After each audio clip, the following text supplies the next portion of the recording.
भाई जो गुरु वचन पे डट गए, कट गए फंद 84 के।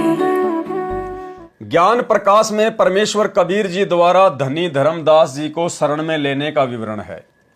आपसी संवाद है, परंतु धर्मदास जी का निवास स्थान भी गलत लिखा है। पृष्ठ 21 पर पूर्व गुरु रूपदास जी से शंका का निवारण करके अपने घर चले गए। धर्मदास जी का निवास स्थान मथुरा नगर लिखा है। वाणी इस प्रकार है। तुम हो गुरु वो सतगुरु मोरा, उन हमारियम फंदा तोड़ा। धर्मदास तब करी प्रणामा, मथुरा नगर पहुंचे निज धामा। जबकि धर्मदास जी का निज निवास स्थान बांधवगढ़ कस्बा था, जो मध्य प्रदेश में है। संत गरीबदास जी ने अपनी वाणी में सर्व सत्य विवरण लिखा है कि धर्मदास बांधवगढ़ के रहने वाले सेठ थे। वे तीर्थ यात्रा के लिए मथुरा गए थे। उसके पश्चात अन्य तीर्थों पर जाना था। कुछ तीर्थों पर भ्रमण कर आए थे। फेर बदल का अन्य प्रमाण इसी ज्ञान प्रकाश में धर्मदास जी का प्रकरण चल रहा है। बीच में सर्वानंद ब्राह्मण की कथा लिखी है, जो वहां पर नहीं होनी चाहिए। केवल धर्मदास जी की ही बात होनी चाहिए। पेज नंबर 37 से 50 तक सर्वानंद की कथा है।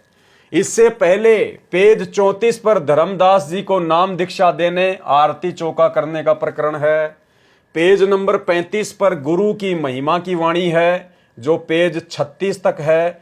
फिर धर्मदास वचन चौपाई है, जो मात्र 3 वाणी है। इसके बाद सतगुरु वचन वाला प्रकरण मेल नहीं करता। पेज नंबर 36 पर धर्मदास वचन चौपाई की 3 वाणी के पश्चात पेज नंबर 50 पर धर्मदास वचन से मेल करता है, जो सर्वानंद के प्रकरण के पश्चात धर्मदास वचन की वाणी है। ज्ञान प्रकाश पेज नंबर 36 पर धर्मदास वचन चौपाई। हो साहब तब पद सिरनाऊं, तब पद परस परम पद पाऊं। के ही विधि आपन भाग सराही, तब बरत गह भाव पुनः बनाई। कौंधों में शुभ कर्म कमाया, जो सतगुरु पद दर्शन पाया। ज्ञान प्रकाश पेज नंबर 50 धर्मदास वचन। धन्य धन्य साहिब अविगत नाथा, प्रभु मोहे निस दिन राखो साथा। सुत परिजन मोए कछु न सुहाई, धन्य दारा अरु लोक बढ़ाई। इसके पश्चात सही प्रकरण है। बीच में अन्य प्रकरण लिखा है, वह मिलावटी तथा गलत है।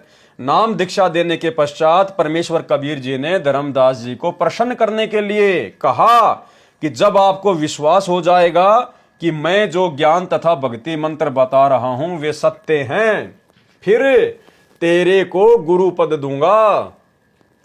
आप दीक्षा लेने वाले से 1.25 लाख द्रव्य यानी 1.25 लाख रुपए या फिर सोना लेकर दीक्षा देना। परमात्मा ने धर्मदास जी की परीक्षा ली थी कि वैश्य अर्थात बनिया जाति से है। यदि लालची होगा तो इस लालचवश मेरा ज्ञान सुनता रहेगा, ज्ञान के पश्चात लालच रहेगा ही नहीं।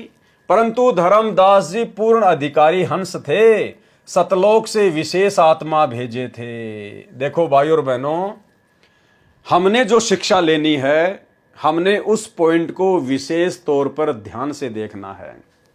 यहां पर सतगुरु रामपाल जी परमेश्वर जी ने धर्मदास जी को पूर्ण अधिकारी हंस बताया है और क्या कहा है, सतलोक से विशेष आत्मा भेजे थे। धर्मदास जी को सतलोक से विशेष आत्मा के रूप में यहां पर भेजा था। भाई और बहनों, क्यों भेजा होगा परमात्मा ने? आत्माओं को ज्ञान समझाने के लिए। क्या धर्मदास जी ज्ञान समझा पाए? नहीं समझा पाए। क्या धर्मदास किसी एक भी आत्मा को काल के जाल से बाहर निकाल पाए? नहीं निकाल पाए। धर्मदास जी तो खुद काल के जाल में फंस के रह गए। तो भाई और बहनों, पिछली बार हमने जिन पुस्तकों के ऊपर वीडियो बनाए थे, विशेषकर इस कबीर सागर के सरलार से पहले हम जो वीडियो बना रहे थे धरती पर अवतार पुस्तक के ऊपर, जिसमें अवतार की परिभाषा वगैरह लिखी थी, अवतार को समझाया गया था और उसमें हमने अच्छे से समझा कि कबीर परमात्मा किसी को भी अवतार रूप में धरती पर नहीं भेजते। क्योंकि कबीर परमेश्वर का काम अन्य कोई आत्मा नहीं कर सकती, कोई अवतार आत्मा नहीं कर सकती। और यहां आपको अब यकीन हो जाना चाहिए कि परमात्मा ने वो रिहर्सल भी करके देख ली। धर्मदास जी जो कि परमात्मा की विशेष आत्मा बताई गई है, और गुरुदेव भगवान कह रहे हैं कि सतलोक से विशेष आत्मा भेजे थे, और धर्मदास को भी काल ने भ्रमित कर दिया, जन्म मरण के चक्कर में डाल दिया। इसलिए 21 ब्रह्मांड से हम जीवात्माओं को सतलोक ले जाने के लिए परमात्मा किसी को अवतार रूप में नहीं भेजता है, और ना परमेश्वर कबीर जी के द्वारा सतलोक से भेजी गई कोई आत्मा अन्य आत्माओं को काल के जाल से निकाल सकती है। धर्मदास खुद काल के जाल में फंस के रह गया। इसलिए कहते हैं समर्थ का काम उसी को साजे, और करे तो मूर्ख बाजे। इसलिए कबीर परमात्मा को खुद ही आना पड़ता है, खुद ही अवतार रूप में आना पड़ता है, इस काल के जाल से अपनी आत्माओं को निकालने के लिए। फिर उन्होंने इस राशि को कम करवाया और निःशुल्क दीक्षा देने का वचन करवाया, यानी माफ करवाया।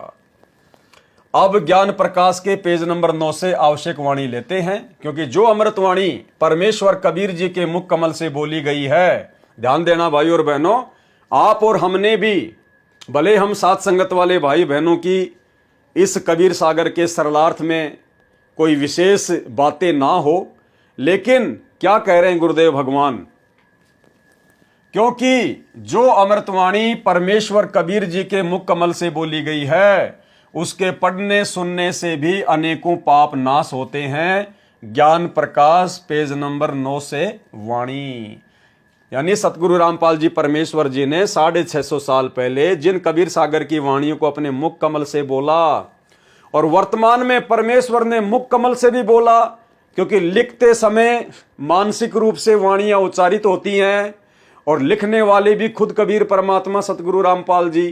तो वर्तमान में ये कबीर वाणियां जिन पर हम वीडियो बना रहे हैं, जिनको हम पढ़ेंगे, ये सतगुरु रामपाल जी परमेश्वर अर्थात कबीर परमात्मा के मुख कमल से भी उच्चारित है और उनके कर कमल से लिखित है। हमें तो डबल डबल लाभ मिलेगा, डबल डबल फायदा। क्योंकि जो अमृतवाणी परमेश्वर कबीर जी के मुख कमल से बोली गई हैं, उसके पढ़ने सुनने से भी अनेकों पाप नाश होते हैं। ज्ञान प्रकाश पेज नंबर 9 से। भाई जो गुरु बचन पे डट गए, कट गए फंद 84 के, कट गए फंद 84 के, कट गए फंद 84 के।